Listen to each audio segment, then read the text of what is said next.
સમજો કેવા? અરે મહારાજ, એ વાત પણ તમારી સત્ય છે. જોગ માયાને ઝાંકી પાડે એવી તમારા આંગણે ત્રણ ત્રણ દીકરી રમે છે. પણ મહારાજ, દીકરી તો એક પારકા ઘરની આસ કહેવાય, એક પંખીનો માળો કહેવાય.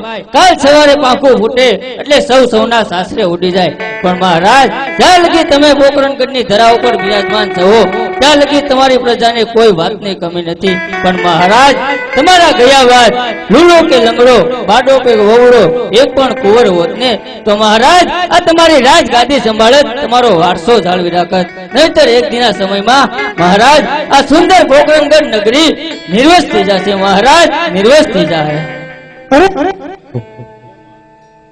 અરે લાયકા ભાઈઓ, જો તમારે આજે અવળા સુકન થયા હોય તો કાલે સવારે સવળા સુકન લઈ અને તમારા ગગુડિયાના વહુના આણા જરૂર તેડી આવજો.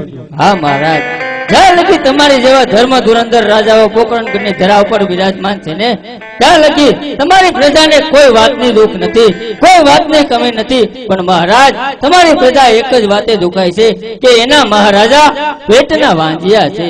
અરે મહારાજ, અમે તો રહ્યા નાના માણસો, તમારા માટે શું કરીએ?